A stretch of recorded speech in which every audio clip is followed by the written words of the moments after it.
Hi.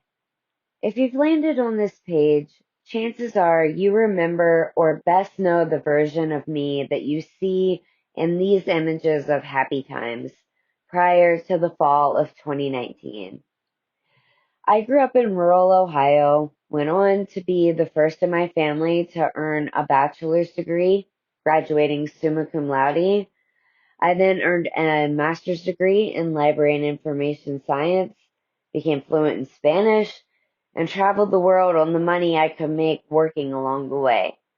From babysitting in my preteens to my first job at Subway at 15 to working up to 3 jobs at a time while working toward my degrees, I have never not worked. And my work paid off professionally and personally. I became a librarian, a wife, a yoga teacher, an author, an entrepreneur, and a mom. I was living my dream. Cue the disaster. In 2019, I was bit by a feral cat, which is a story that deserves its own video. The wound progressed rapidly into a severe and dangerous infection in my hand and arm called cellulitis. I was admitted to the hospital, and Western medicine did exactly what it does best. It cleared the infection and saved my arm. However, the unseen damage to my immune system was done, and soon I found myself in the gray area that Western medicine cannot heal. By the fall of 2019, I was too exhausted to function, in constant pain, and experiencing other bizarre systemic symptoms. I realized something was very, very wrong, but I had no idea what was happening. I was terrified.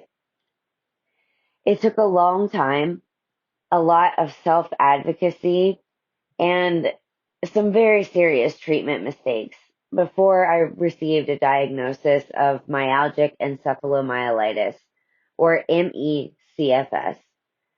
I was also recently diagnosed with an autoimmune disorder called undifferentiated connective tissue disease. These are very real, very invisible diseases, and the links on this page can help you learn more if you wish. For now, here are a few ways that they have changed my life. I will never again feel what it's like to wake up refreshed after a good night's sleep, no matter how many hours of sleep I get. I cannot do anything that requires standing or walking for more than about 5 minutes. Not grocery shopping, not walking my daughter to school, not fun things like playing pinball, not serious things like standing in a multi-person line to collect my medications at the pharmacy. On days I'm even well enough to drive, I keep my walker in my car just in case I find myself in a situation where walking or standing is unavoidable. My husband often pushes me in a transport chair, which is like a manual wheelchair, but I have no ability to move it on my own. Even a proper manual wheelchair would be too exhausting for me to use due to my overall lack of strength. I'm in near constant moderate to severe pain in my muscles, my bones, my head, my organs. New confusing kinds of pain can show up at any time.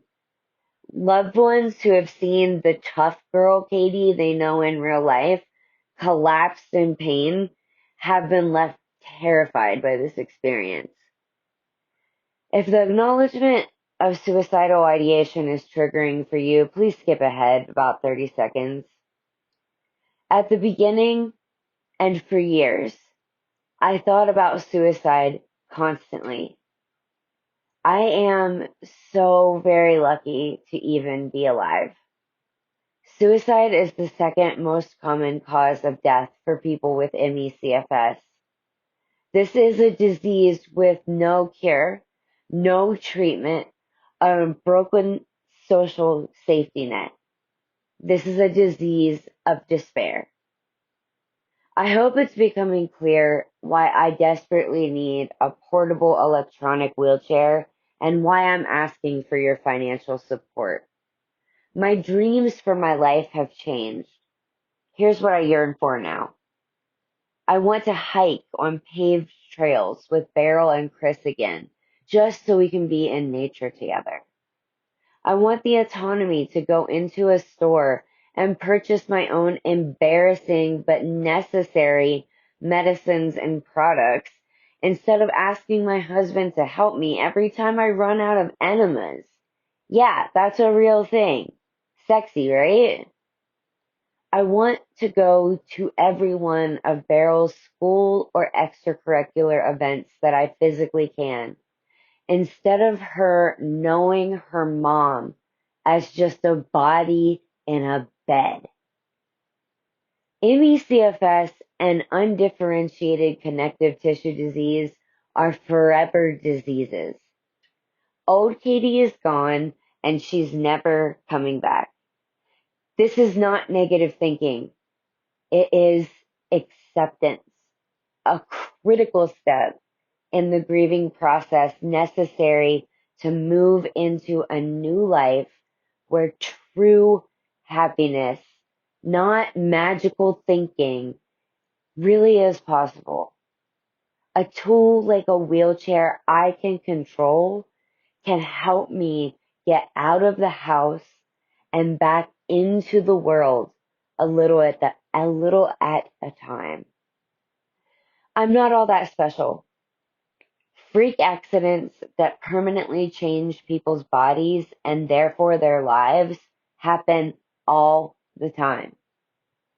What I'm asking for is help to reclaim some freedom in my life.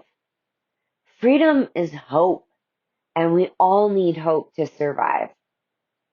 Thank you for your time.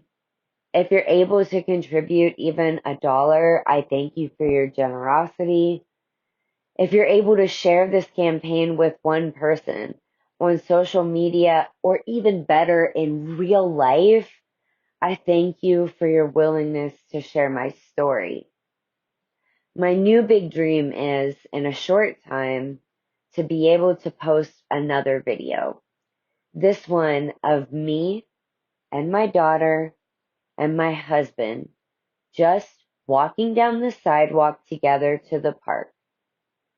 Chris on his bike, Beryl on her scooter, and me in my wheelchair that you bought me. Please help me make this dream my reality. Thank you.